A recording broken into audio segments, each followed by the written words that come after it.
Hello, my dear friends, and welcome to another video. And this is going to be my try it out, our April edition. Now, I had to, again, not do this in real time because it's hard for me to scrapbook in real time with all of the kids at home. They're just too loud. And my scrapbook space is in the family room, so it's a place, it's open space where everybody congregates. So I hope that you don't mind that I'm doing this with voiceover.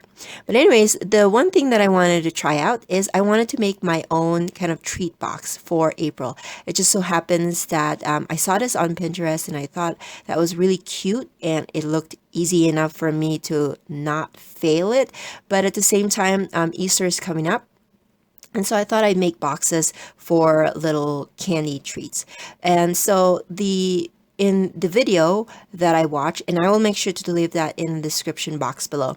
But she cut a 6x6 cardstock, and I do remember that if you watched my videos, you know in my scrapbooking that I got some of the cardstock that I use for backgrounds for my scrapbooking, and I cut the inside of that because it's not really going to be shown, and so I like to kind of save that for maybe card making. But I also found that I can use it for crafts or projects like this.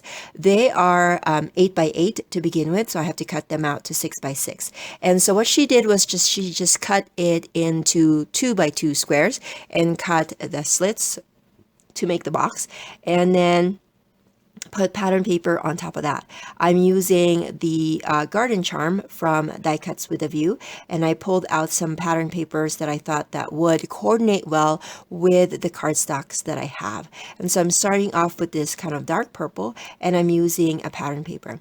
Now in her tutorial, she cut her papers to, so the squares come out to 2 by 2, and so she cut her squares 1 3/4 by 1 3/4, and so that's good. But I don't like a lot of that cardstock showing. Like, I don't like a quarter of that showing. So in the other baskets that I will be making, I will be doing them just, I think it's just an 1/8 inch smaller than the 2 inch, so that there would be just a slight showing of the pattern paper. So again, this is my first ever try to make the basket, and so I'm just following the tutorial as is, and then I will kind of switch it up a little bit as I go. So she just cut 4 squares, and she's going to put that, or she placed that in the 4 corners of the basket because that's the front and the back. Now I realized that my pattern paper kind of has a direction to it because of the flowers. Like, I know that the flowers are kind of scattered, but it's the stems of the flowers matter to me, and so that's why I kind of change that up just to make sure that when I fold it, that the flowers would still look like it's not upside down.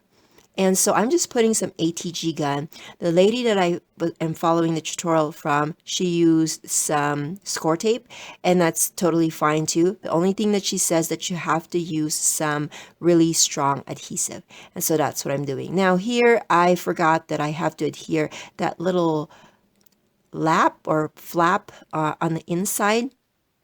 And so I'm kind of like maneuvering my ATG there. But then later on, I realized that I could just put adhesive right on the get-go for that little flap, so I don't have to worry about putting adhesive when it's already a box format. Now, this is kind of my extra thing that I did because I realized that the sides don't have any pattern paper, and the tutorial didn't say to put pattern paper on there, but I am going to do so just because I feel like it's just not finished in my eyes if it didn't have the pattern paper on the side. So my version will have 6 pattern paper blocks instead of 4 like the lady did. Now with the handle, she said to do a 3/4 from the cardstock and then a 1/2 inch width from the pattern paper, and that's what I'm going to follow. And it's really cute with that width. Now you can make it bigger if you want, but I just decided to follow her measurements because I thought that the proportion of the handle was just right for this small box. And I have to say, I really enjoyed making these boxes. And this is so easy to make. You can make it for any occasion, and you can make a lot of this. So, and it's so easy, and you don't need a special die cut machine to make it too. I've made boxes with my Silhouette Cameo before, and that's easy too. But if you don't have a die cut machine, this is very easy to do. And I did kind of curl this handle a little bit, like what the lady said in the tutorial, because it just makes it looks more finished, and it has that perfect curve to it. And then I use my ATG gun to adhere it, and oh, I love the result of it. And so I will decorate each of the box, but now I'm going to show you that I'm going to make another one. This one with kind of that burnt orange cardstock. Again, these are just scraps from my cardstock bin, and so I love that I'm able to repurpose those cardstock for little projects like this. So I'm scoring it at 2 and 4 inches, and then I'm turning it 90 degrees, and then scoring it again 2 and 4, and then I'm just kind of scoring all of those sides, and I'm going to cut a slit on 2 of the top, and then I'm turning it 180 degrees, and I'm going to cut the slits for the same space or the same sides on the bottom. And so now I'm cutting the same pattern paper because it has orange tones to it as well. And here is when I realized that I can kind of break it down assembly line and just cut all my papers at once, even for the handle, and then just cut all of my cardstock all at once too, or all of my pattern paper squares all at once, and then I'm going to ink all of them at once, and so it just makes it faster. Again, if you are mass producing this, making a lot of this, then you assembly line process would be so much better, and it will make all of the work more efficient. And then I believe I'm also going to cut the 3/4 inch handle as well. So that's basically what I'm going to do for all the other ones. And now that I've inked them, I've cut them, and so now I am just going to assemble it. This is the last one that I've made. And as you can see, I haven't made all of the cards or all of the boxes yet, but I've just kind of adhered all of the pattern papers to it and inked it. And I found that this one was the fastest way for me to put them all together. Again, I made my boxes a little bit small, or I should say boxes. Well, I guess, yeah. I made all of my pattern paper boxes a little bit bigger than what the tutorial asked, because I just like that there's more of the pattern paper and less of the frame of the cardstock. You still see the cardstock, but it's not as thick as the 1 inch. So now I've learned that I could put my adhesive on just the top side of that flap, and then put it on just on the inside edge of the boxes that's going to go overlapping. Now you want the corners of it kind of in a triangle, and then you want that overlap so that you can create that kind of fry box look, and then you add them to the inside flap. And then I curl the handles first before I trim that pattern paper. I feel like sometimes when you curl paper, that it's the length of it kind of you need more of it because the pattern paper is curled.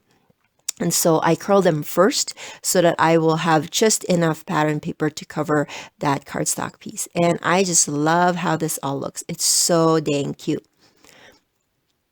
So now that I've made all the boxes, I've adhered them, and they're all 3D now, that now it's time to decorate. So in the lady's tutorial, she had some paper flowers, but I do remember I have some other kind of more dimensional flowers on my stash, and I don't use flowers anymore for scrapbooking or for card making, and so I find that if I use them for these kinds of projects, that I'm able to kind of use up my stash. And so yeah, so that's what I'm doing here. So I'm using some glue gun because I know that these flowers are a little bit bigger, and they are not just, they're more dimensional, so it needed a stronger adhesive. And so I'm adding all of my flowers with some glue, some hot glue, and then I'm going to add that to one side of the basket. And I just love how it looks. I am going to do some paper flowers because I've run out of these kinds of flowers, but I've layered them again with some, is it silk flowers or satin flowers? I don't know what it's called, but I am adding that to the top, I'm sorry, to the center, because they just looks pretty, and I just like the dimension of the flowers. And so I am doing 2 of the blue ones and then 2 of the layered white and green ones, just for kind of variation. And this is really cute to give to friends, even to kids, but I'm thinking like my boys probably won't really appreciate the flowers and all of the effort that I put into making these boxes. So I'm probably going to give this to like girlfriends and give them some little chocolates for Easter. So I'm just finishing up all of the flowers. And then the last thing that I'm going to do to decorate these boxes is to make tags. Now, the tags were not part of the tutorial, but I just felt like adding a little tag in there would make it, I don't know, extra cute, extra special. So I am doing that with my boxes. And again, if you're new to my channel or you're new to this series, what I do is I pull out some of the things that I have saved on Pinterest or here on YouTube and just basically try it out for myself. There are a lot of creative things that I've seen out there on the internet that I just wanted to try. And so sometimes it's not exactly the way that my projects don't turn out exactly the way it is with the inspiration that I get. Sometimes I deviate, or sometimes there's like human error on my part, and it's a fail because I don't do it exactly the way it is. But this is kind of a little series that I've been doing, showing you how I create some stuff that I've seen online. And I know that as crafters or creators, that we like to get inspiration outside of ourselves. And so I'm just showing you how I pull out or try out other people's designs or projects. So again, I just use some stickers from cardstock sticker sheet from Echo Park that's kind of spring themed. And so that's what I am using to decorate the tags. The tag is a die cut, a manual die cut from Newton's Nook. And this it's one of my favorite tags because it's just very simple and it's small enough for projects like this. Now I'm going to fiddle around with that tag a little bit because I realized that the way I threaded that the twine through the hole of the tag was just not the right direction. And so I'm going to fiddle it around until I realize that I should go, instead of the twine going from the top, I should make it go from the back side of the handle so that the tag will be in the front. And I like that position better, and so that's how it's going to be. And I will add just a little bit of a mini glue dot just on the edge of that tag so that it won't move once I have it tied to the top handle or to the handle of the basket. So that's basically my try it out this month. My verdict for this project is it's very doable. Anybody can do it. If I can do it, you can too, because I know I'm not very good at following directions. But that's basically my project today. I hope that you like it. I hope that you'll have time to create some of this before Easter. I know Easter is coming up this weekend, but if you have any questions, let me know in the description box below. If you like these videos, please consider giving it a thumbs up and subscribing, and I will catch you guys another day. Bye!